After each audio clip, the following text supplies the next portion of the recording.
Regular programming will not be seen at this time. Please stay tuned for the following special program.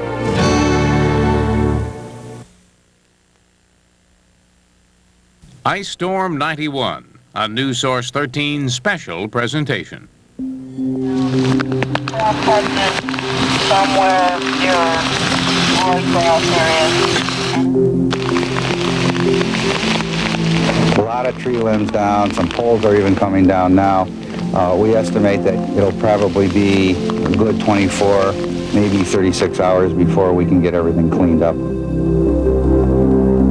About half of us are without power in our homes. Many roads are officially closed.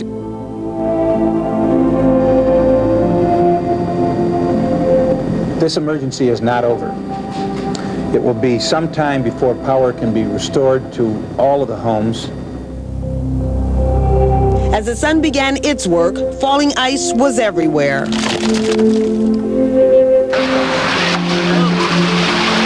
The ice is loosening its grip. It fell from the downtown hotel project this morning. In just the greenery around Rochester, I think a third of it will be gone.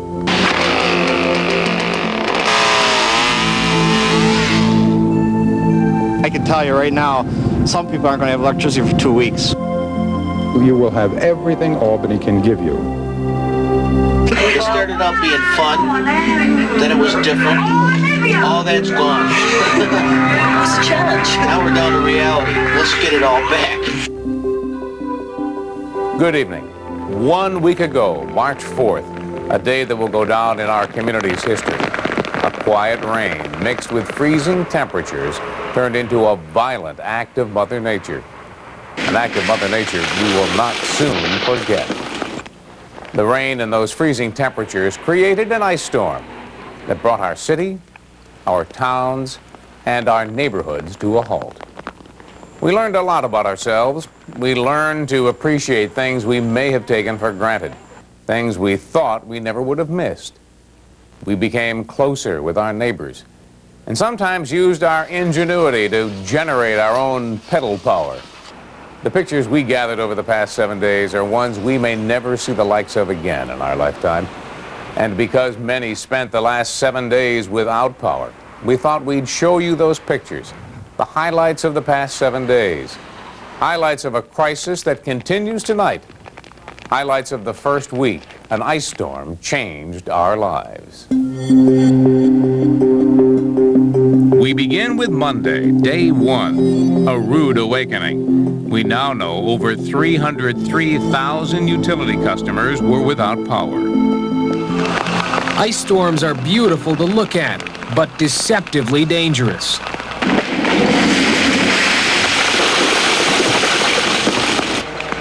About half of us are without power in our homes. Many roads are officially closed, and many that aren't are blocked by downed trees or wires or both. Without power, stoplights don't work, making intersections dangerous. My folks had pictures of when I was this big of an ice storm like this, but I guess my first impression is I'm a little scared because of our big tree behind the house. We're just afraid that that's going to go on the house. Overnight, the city took on an eerie look. Not just what you saw, but the sound of the ice and the cracking limbs. The early risers were the trailblazers. Drivers on the road before sunrise were the first to weave their way around the downed trees and under wires. The first up and at 'em were the first to see the devastation. Oh, it looks pretty bad. It looks pretty bad. It looks like a hurricane almost. It looks almost like a hurricane. I come from California, and boy, you got a mess out there. Trees, wires, limbs all over the place, trees falling here, trees falling. Man, I'm getting out of here. Police were out marking the way. Power crews were beginning a job that will last for days. And city firefighters were trying to remember the last time an ice storm did all this. One guy said 1959 was bad. With daylight, the damage done was plain to see. Cars imprisoned by downed trees. Some cars were crushed. Yards are a mess. Curiosity seekers are out, but be warned of the hazards. Downed wires are hard to see, and branches are still falling under the weight of the ice. Even in the city, pedestrians face hazards. Watch the ice falling from Lincoln Tower this morning.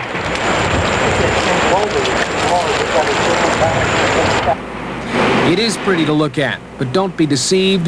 This storm packed a punch.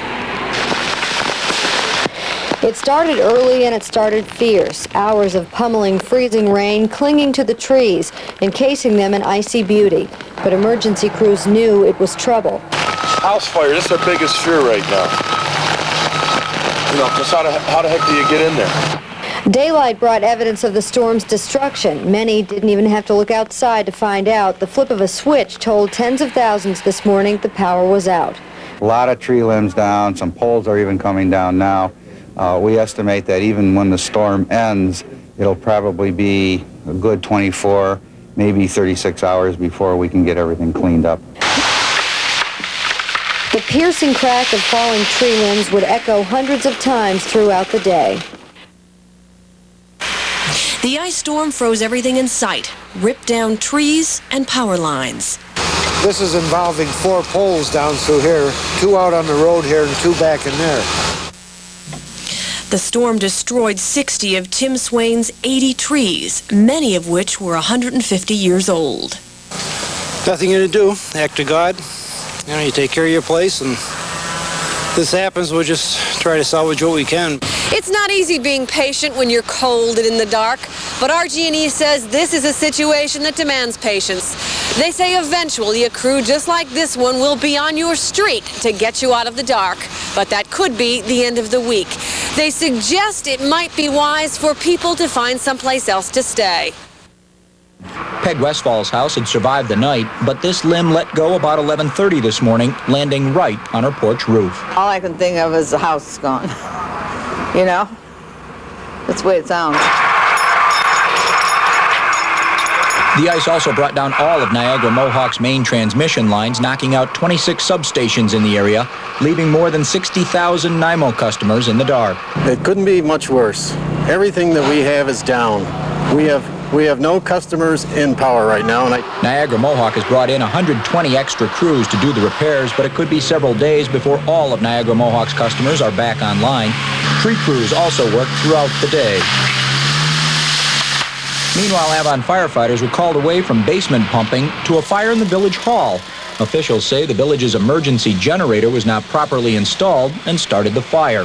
For Livingston County residents, this was a day to cope. People lined up patiently to get into the Avon Big M. A portable generator supplied the power for a single cash register. For now, people were stocking up, unsure of how long it would be before life got back to normal. And as darkness fell that very first night, we realized just how truly in the dark we were. This RG&E work crew, like the many others working tonight, had its hands full trying to reconnect as many disconnected homes as possible. As workers struggled to reinstall the power lines, the biggest problem they face at this point is working in the dark. And even though the ice storm hit our area about 20 hours ago, workers still say they haven't made much of a dent at all in their massive workload. In fact, we may have seen just the tip of the iceberg. And because many realized it was just the tip of that iceberg, they needed a place to stay warm.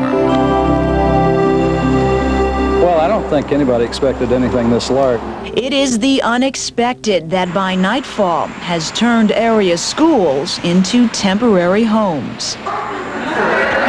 Maureen Lee found all the comforts of home for herself and her 2 children after first trying to make a go of it on her own. I tried to get the candles and everything, but we had no heat, and we got like an electrical stove, so we couldn't do anything. Rose Del Vecchio tells a similar story. It was freezing. It was just freezing. I was under blankets. I had 4 blankets over me. You know, it was just awful. I couldn't bear it. At another shelter set up at Monroe Community College, those who've been hardest hit are finding what any other night they would have taken for granted: a hot meal and a warm place to sleep. Well, I got home from work and it was really cold, and I just looked at the wife and says, that's it, pack everything up, we're going to MCC. I found out that the Red Cross has got a place for us to stay. Keeping up with the supplies, especially the cots and blankets, has been a non-stop job for the Red Cross. These cots here are coming from Syracuse, Elmira, and as far away as Erie, Pennsylvania, and still they are not enough. We normally, in a disaster operation, you would set up 1, 2, 3 shelters, and we'd have more than enough cots. But we do have our neighbors to the east and to the west, and also our national organization, and that's where the 2,000 cots are coming from tomorrow. Ham radio operators at each shelter provide the critical link for getting the supplies to those in need. We received 15 cots. We need 18 more cots. We have a total of 33 people here right now. And the system is working well for the hundreds who otherwise would have no other place to turn. But those who chose to stay in their darkened homes flocked to the stores for the comforts of home. At first glance, it looked like the Wegmans we all know, but a stroll down the bread aisle told a story of short supply. There were no loaves to buy, barely any bananas, and they were fresh out of flashlights. For Janet Gaines, even life in a third world country seemed more plentiful. The thing that gets me is I just came back from a trip to Africa, and we have less here than I had when I was in a small village near Dakar, Senegal. So it's a rather interesting contrast. Hundreds of gallons of milk once sat here. Now this sign is the only thing with the word M-I-L-K on it. It has made people like Sean Mulvey improvise. The coffee mate should help me, and maybe I can sneak some by the baby for breakfast tomorrow in her cereal. And that's probably preferable to using some heavy cream. With juice for the family and juice for the flashlight, the Reverend Enoch Smith and son Ian were ready to head home. The trip through the store was the easy part. Getting here required some doing. I have a CB radio, so I asked somebody over the radio where was Wegmans open, and they gave me the location. So we drove from Gates to here to get the items we needed for. Needs are a relative thing. Just ask twins, Melinda and Marianne, with a quarter keg of beer and a bag of Doritos. Well, we live off campus, and our heat and our electricity is off, so we're going to campus to party and spend the night. See, it doesn't have to be all that bad. For Melinda and Marianne, this shopping trip fit the bill.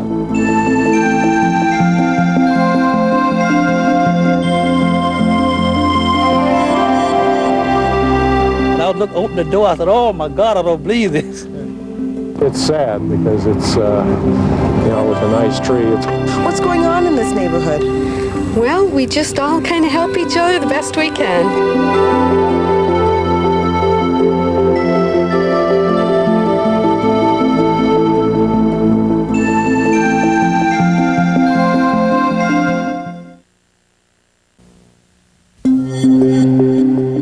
Tuesday, March 5th, day 2, the meltdown. Just under 165,000 utility customers without power.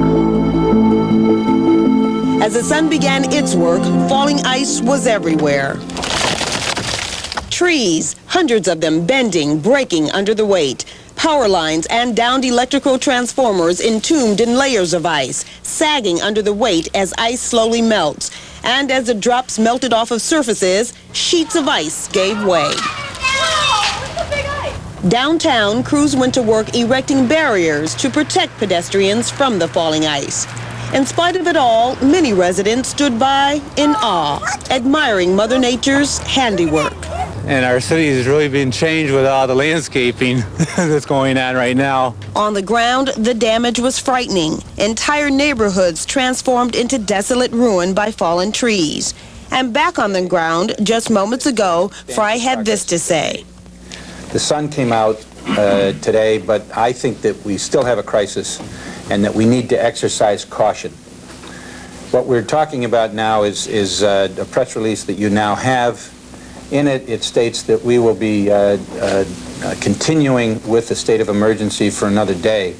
Even as many residents spend another night with no electricity or heat, and others work to restore order, others seem determined to try and find some normalcy, amid what for many is the unbelievable.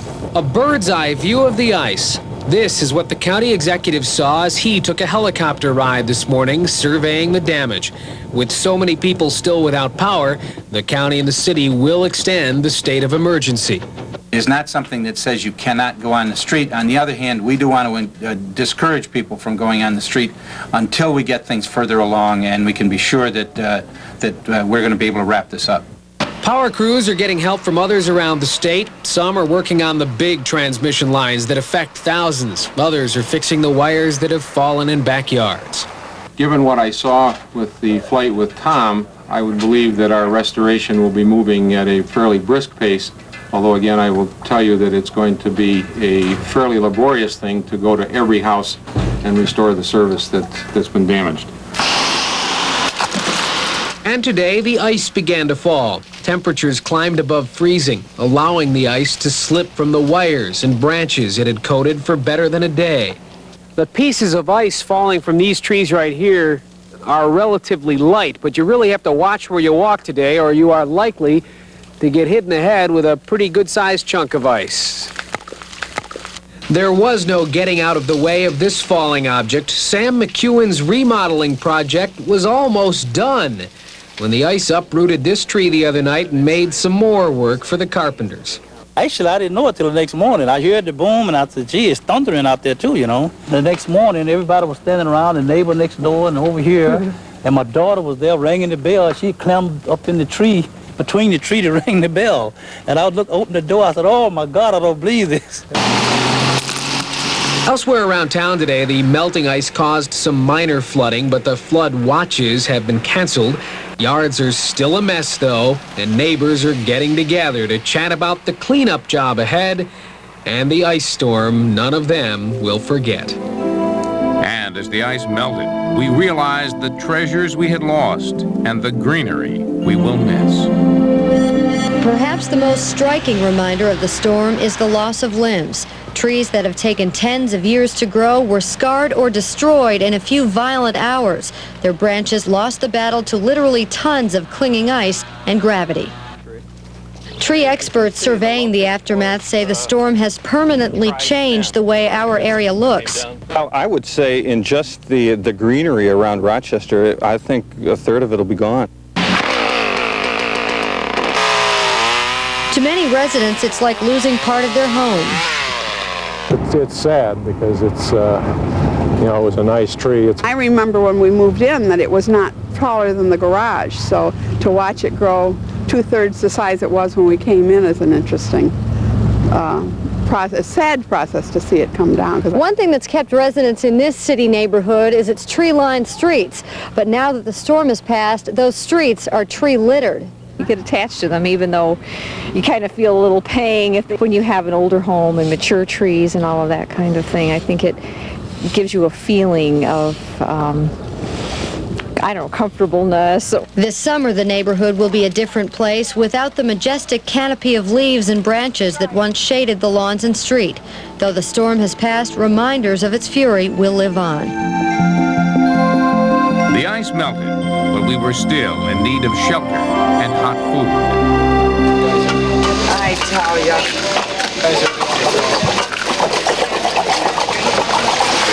I'm just gonna put them on there. This hot breakfast is a welcome sight for those who stayed the night, though obviously it isn't quite the taste of home. Oh, I gotta get a couple of pancakes wherever they are. We don't have pancakes. This is all we have today. The smell of hot food rouses some of the visitors from their makeshift beds. Just over 200 people are staying here because they don't have any power or heat. I'm here with my wife and my 5 kids. With no power and no utilities for the next few days, we don't have much of a choice but to remain. This young mother is also stranded with her 3-month-old baby. She's grateful to have a warm place to stay, but still, it's tough. I had a very long night. He was up most of the time. He's not home in his crib, so he's crying a lot. Sharita, what kind of night did you have here last night? A terrible night. How come? Because I had a dream that all these trees fell on my house and crushed all my new clothes for my birthday, and I never got to wear them before. But even kids are learning how to make do, and everywhere you look there are touches of home. This woman passes the time by playing solitaire. These folks are keeping busy by watching themselves on TV. Set up at Monroe Community College, those who've been... Some of these visitors may be leaving today if their power is back, but the Red Cross is expected to keep its shelters running at least one more day. We'll be open all day long. taking care of those folks that still need to come in. A comforting thought in these trying times. Amidst the trying times, we found beauty not only in the ice, but within ourselves and within our neighbors. This entire neighborhood has been kept in the dark. The storm that ripped through the area knocked power out and has yet to be restored. The McIntyres are getting by the best way they can. We've been burning our candles, heating with a kerosene heater, doing coffee in a saucepan. But in the Strawberry Hill neighborhood, some of the residents are beginning to see the light, thanks to their neighbors. You see, half of the street has electricity. The other half is still without it. So the side with lights runs an electric cord from their homes to the neighbors across the street who don't have power. At least we have the freezer and we have the sump pump running, and we're not losing the food, and the basement isn't flooding, and the people across the street, the Perez's, have just been fantastic. I can't say enough. Him and his two sons were in the basement trying to get all the water out of the basement. So then my wife says, well, why don't we just hook up and try to help them out. Isn't this adding to your bill? Yeah, sure it is. But what are neighbors for? And now the act of neighborliness has spread. In fact, several neighbors in the division are stringing cords across the road. Since the rain and the snow has slowed down and stuff, we haven't used the sump pump, we use the light. What's going on in this neighborhood? Well, we just all kind of help each other the best we can.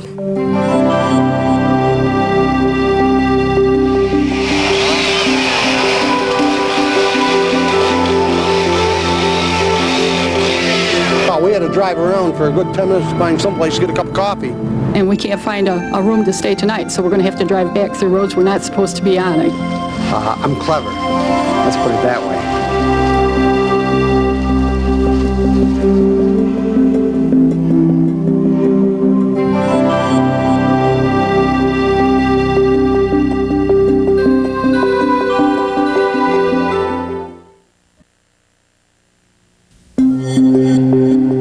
Wednesday, March 6th, day 3, an all-out push for power, with 132,000 utility customers still in the dark. Tree crews cleared branches away from power lines so line crews could do their job, removing fallen lines from our backyards and hooking them back onto utility poles. We're making good progress today. We are finding a lot of limbs down all over. Our crews are calling back and saying this is worse than what we thought in some areas. The heavy tree damage is slowing things down despite the fact that the number of work crews is steadily increasing. Many of these workers are imports from around the state and up and down the East Coast. Meantime, some neighborhoods are going on their third day without power. In Penfield, Tom and Seal Brook are somehow getting by. Tom reads his paper bundled up. Seal cleans out her now defrosted refrigerator. We're coping, we're not enjoying it too much, but we realize the extent of the damage and just have to be patient, I guess, and put up with it till we get some power.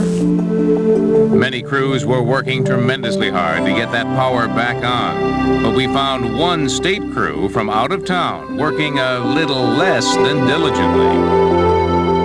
This state transportation department crew was on the job today, but at times it was hard to tell how much was being accomplished. The crew working along Lake Avenue had 3 dump trucks, but only one was being used to carry away brush. The other 2 didn't do much. The green city truck simply sat with its lights blinking. It still had the salt spreader in the back and couldn't be used for much. The state crew used its other truck to hold its tools and saws.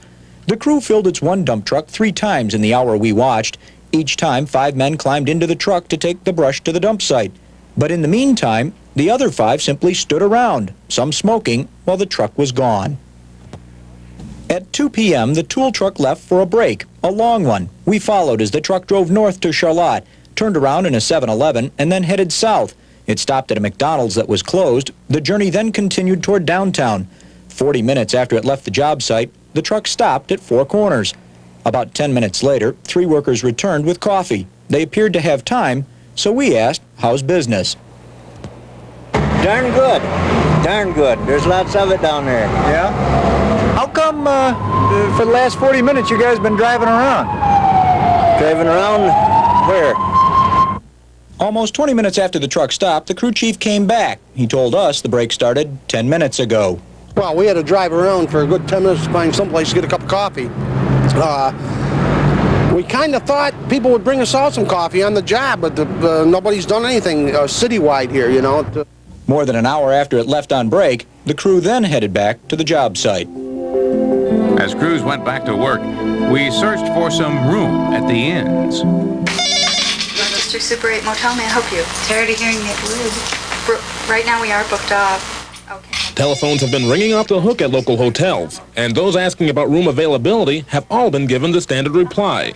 For those persistent souls that have tried going to hotels door to door, they've all been turned away.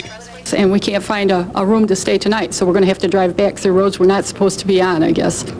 It's just been very hectic. I think the hardest thing has been turning people away and knowing that we don't even have a place to recommend to them. Dave, Bradley, and Max are among the lucky ones. They've been staying at a motel since power first went out. It's very hard, and it's harder to find some place that'll take vicious, ferocious animals like this. But no, I'm glad we found a room, because it beats freezing.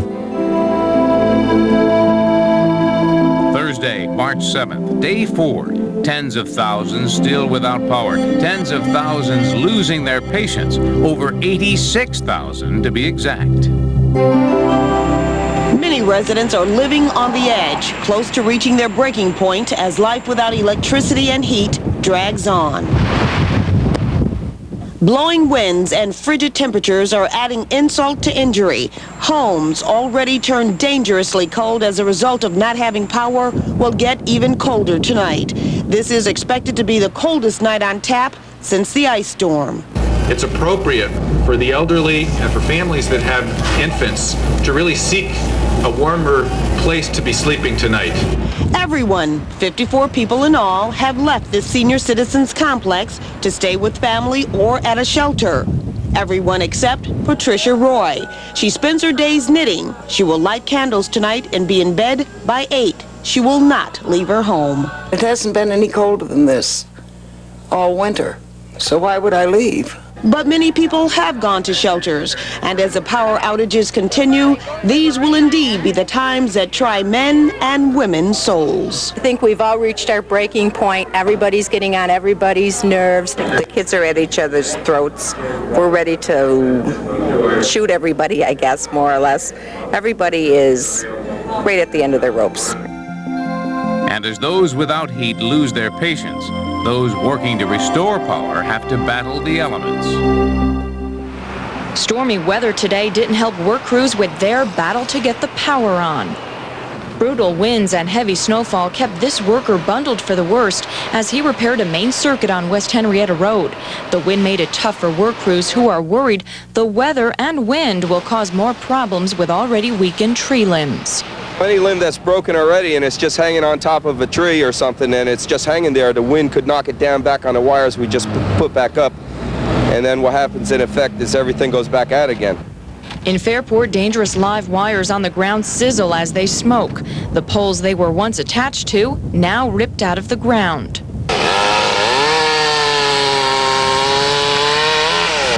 And one worker who continues to free tree limbs off live wires has some bad news to share. I'll be honest with you, it's bad. And I can tell you right now, some people aren't going to have electricity for 2 weeks. Until all is restored to normal, crews will continue to battle the weather that makes the cleanup process even more difficult. And as the storm aftermath became more difficult to live with, some of us used some quick thinking and ingenuity. Under the glow of a Coleman lantern, Bob Fest pedals for power. By pedaling his exercise bike, Bob fuels the electric fan that distributes gas heat throughout his house. It's an idea he picked up at a science fair. And I thought, someday I'm going to do it. And then I just put it on the back burner like you do some of them, and now the occasion really came up. The occasion was the ice storm that robbed his neighborhood of power. But the mindset for coming up with the invention was always there. I'm clever. Let's put it that way. I look at a can opener and I'd say, well, I can use that for something rather than a can opener. And I'm very good at stealing other people's ideas too, you know. Bob pedals for about 2 hours a day, but the exercise is no sweat for him. He is 61 years old and in fine shape. The important thing is staying warm. All I know is it enables me to stay in my home, and there's nothing like sleeping in your own bed. As we faced a third night in the dark and extra bitter cold, we found those who needed more help and families who found a new way of living. There are roughly a dozen emergency shelters set up around the area. Residents have fled cold, dark homes to be here, where they can get food and a warm place to sleep. The Red Cross is housing close to 2,000 people and is prepared to take in more. But what do you do if you are unable to get around, if you are sick, on medication, need medical help? You do what 85-year-old Ellen Williams has done. Ellen lives in Webster with her daughter. She suffers from crippling arthritis and has an inoperable tumor. Since Sunday, they have had no heat or electricity. The cold finally became too much. Medical Mobile Services picked her up and took her to Monroe Community Hospital's emergency medical shelter. Why did you stay in the house so long? I guess I was stubborn. We didn't really hear about a place like this till today. When she would have to have the blanket up and that, you know, to change her clothes and that, it was quite cold for her. There are 72 beds set up at the shelter. Many of the residents are elderly, but not all. Some are younger, but are confined to wheelchairs. Others are taking medication and must be monitored. They are those who cannot care for themselves, who need the help of others, heat and lights to stay healthy. Because of electricity, no electricity, people, there's always a danger of falls, injuries, accidents at home, and those type of things. This is really something very nice. A lot different than I thought it would be. Being in their Winnebago is the only way they can stay warm. Their house, like many others, doesn't have any heat. It started out being fun, then it was different. All that's gone. It was a challenge. Now we're down to reality. Let's get it all back. But until that happens, the Camerons are enjoying some of the comforts of home. How come?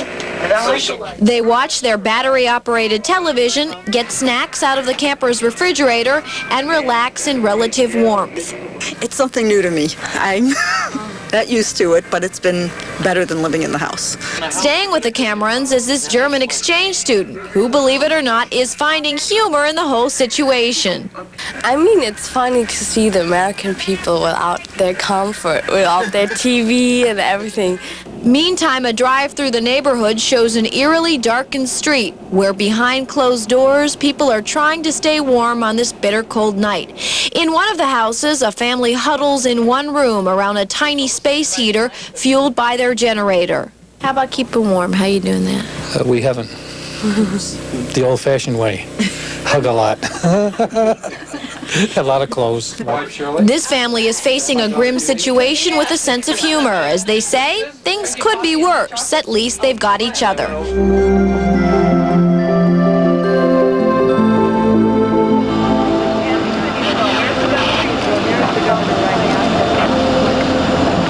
We are working as diligent as we possibly can, and we will have them back in service.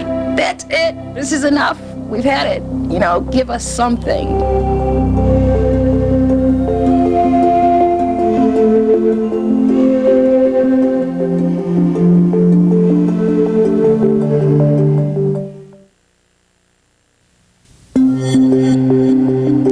Friday, March 8th, day 5, a visitor bringing aid, visiting an area with over 57,000 utility customers still without power. The governor arrived in town late this morning, and after a quick update on the area's condition from local leaders, he was off to see for himself the devastation that has hit this area.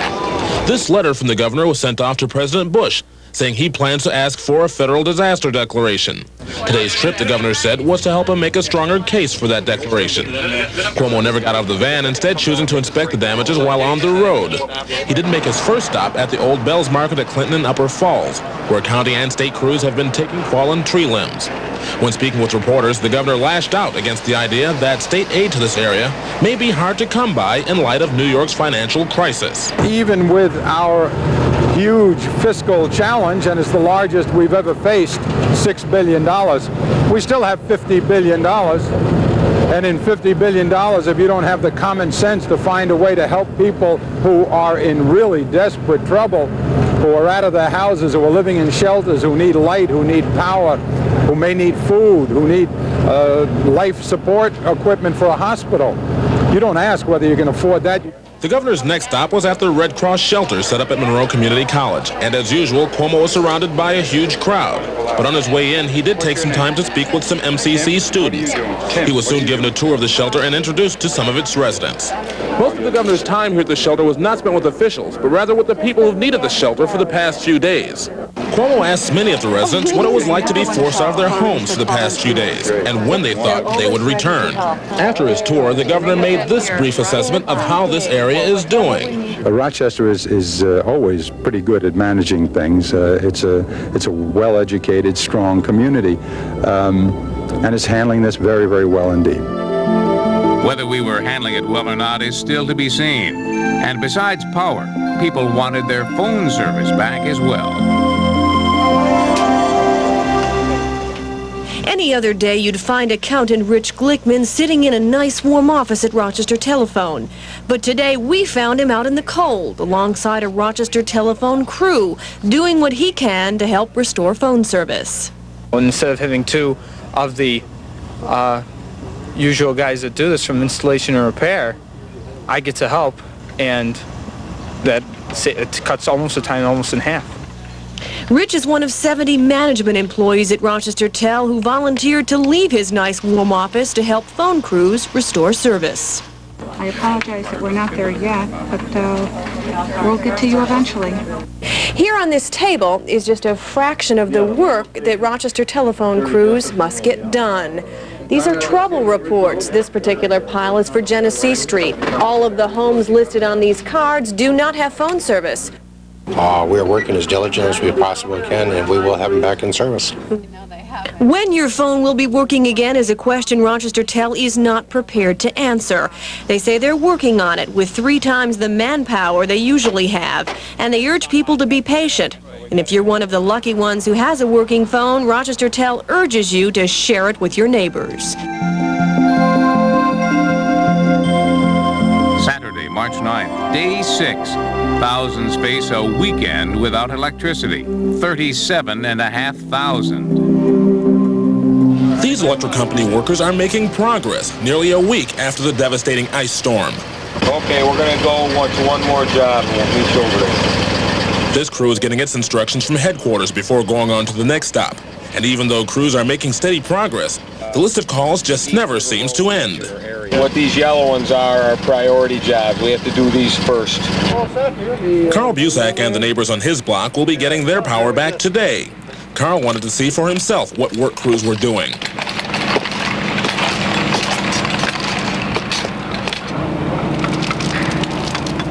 But in spite of the delay in getting to his house, he still thinks the workers are doing a good job. They're doing the best they can under the circumstances. What do you want? These workers here from Rockland County have been working on this block all morning, and from what they've seen, the wires are in pretty good shape. Tree damage. All the trees just ripping down. It's nothing that can't be fixed. Just takes time. Just takes time. Now all that's left for this block is for workers to push in the fuse. And with a click and a small spark, power is restored to residents on Pinnacle Road. There's the VCR. All right.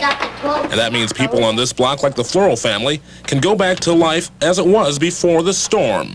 We can walk around without the candles. We don't have to keep the door shut and keep the kids from jumping around and knocking over the heater. We can clean out the refrigerator and start over. And starting over is what the electric company crews will be doing as they move on to the next block on their seemingly unending list. And as the unending power outage stretched into day 6, concerns over the elderly in the cold grew stronger. It was a working Saturday for a couple dozen city property inspectors. But today, instead of inspecting property, they were checking in on some of the people who might need the most help in an emergency like this, the city's elderly. Claire Illingworth and Donna Marion visited upwards of 60 households today. They found many residents were staying somewhere else, others who were fine, and others who needed help. Do you need any assistance? No, all I need is bread and milk, that's all. I almost froze. No power, huh? Yeah. Well, see, the branch came directly down on the, I was calling RG&E at the time. You get to a house when the people are so appreciative that you're there, and you feel, you know, that they're really coping very well. The city hopes to reach 3,000 lower-income senior citizens by the end of tomorrow. Sunday, March 10th, day 7. Now just under a week without power, a week full of frustration. There are still 29,500 utility customers doing without. That's it. This is enough. We've had it. Enough is enough. That's what people like Madeline Chin and her fiancé are saying. Warmed by a kerosene heater, the two play backgammon. But day 7 without power is no longer a game. You know, half of the complex is on, the other half isn't. We see the RG&E guys coming, looking, scratching their heads, and then walking away. And we're like, excuse me, you know, at least say something to the people that's here. Restaurant owner Fred Rattano is also frustrated with the pace of RG&E's power push. His customers crowd this candlelit bar for companionship, but the tables are empty with nothing to serve. But this homeowner in Greece has a more philosophical attitude about the whole situation. RG&E still hasn't picked up the downed wire in Vi Kenzer's front yard, but still she understands. Well, I mean, I'm not alone. I mean, this isn't a situation that anybody wanted or that anybody could totally plan on. And I feel that the RG&E guys really are out there doing the best that they can. One sign of support for the utility company as the frustration level mounts, heading into another week without power. A week without power. Difficult for many. But for those who work the earth, the storm aftermath has been devastating. We didn't prevent Gerald Beckins is a farmer who is proud of the sour cherry trees he planted 20 years ago. But since the ice storm hit, a large part of his farming history has been destroyed. I came out of the house the first thing in the morning. I stood on my back porch, and I just could hear crash, crash, crash. Constantly, trees tumbling. Constant crashing that wiped out 50% of his sour cherry trees. I feel like somebody took 20 years out from under me. So it's kind of choking at times, because at my age, if I plant them to get them back here, I'm going to be an old man. At the Beckins farm, the past several years have been a tough market for cherries, and now tough decisions are being made as to whether the Beckins farm can continue. There's no insurance on this particular part. It's we can get crop insurance, but not tree insurance, and this is going to be 100% total loss to me. It is the older, more productive trees that were destroyed from the ice storm, and for Gerald Beckins, that is a loss of 5,000 trees and $200,000. Almost 1 week after the storm, the sun is shining through the split trees and fallen branches, giving an even clearer picture of the devastation.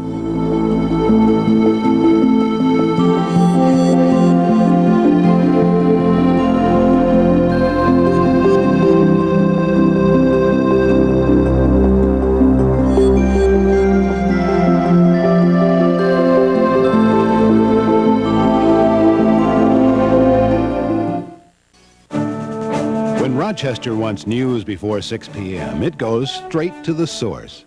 NewSource 13 and Rochester's early news, first at 5.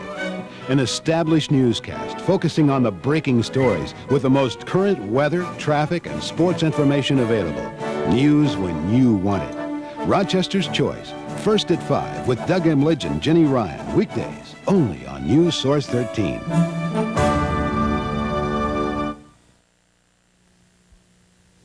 Familiar phrases always seem to surface in a crisis. The best of times, the worst of times.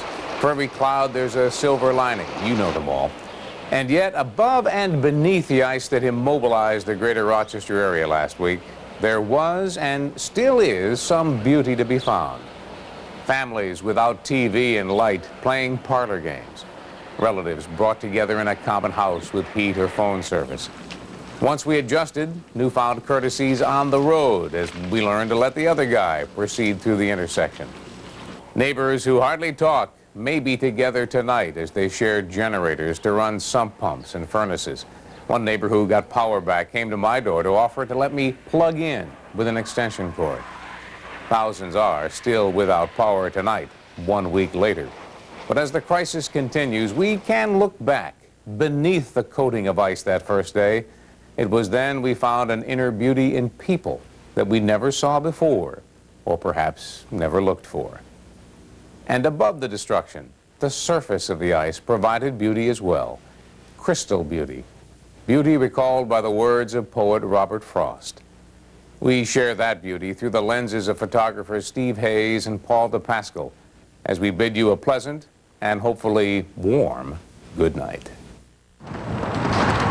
When I see birches bend to left and right across the lines of straighter, darker trees, I like to think some boy's been swinging them.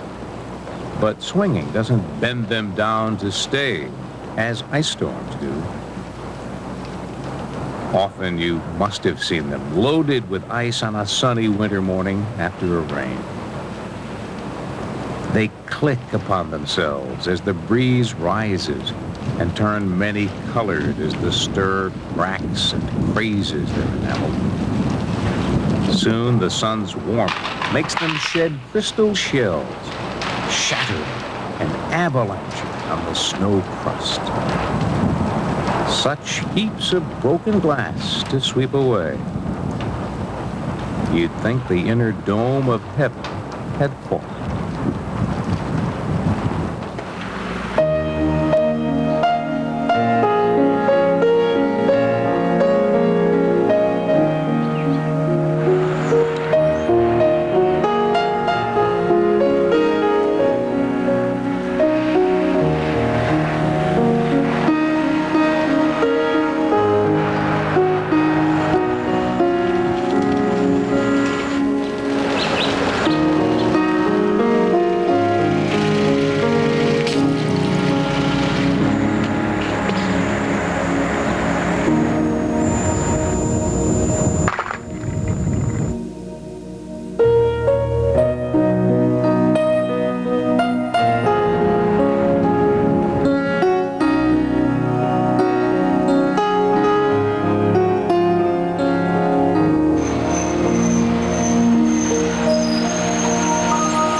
To purchase a VHS copy of tonight's program, send a check or money order for $14.95 payable to WOKR TV to Ice Storm 91, Post Office Box L, Rochester, New York 14623. All proceeds will be donated to the American Red Cross chapters in our viewing area. That's Ice Storm 91, Post Office Box L, Rochester, New York 14623.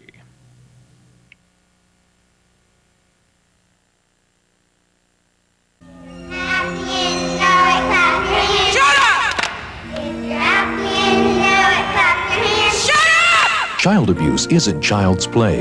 If the pressure is getting to be too much, reach out for help, because hands are for loving. If you're happy and you know it, then your face will really show it. If you're happy and you know it, clap for you. This message is brought to you by WOKR TV 13 and Preferred Care.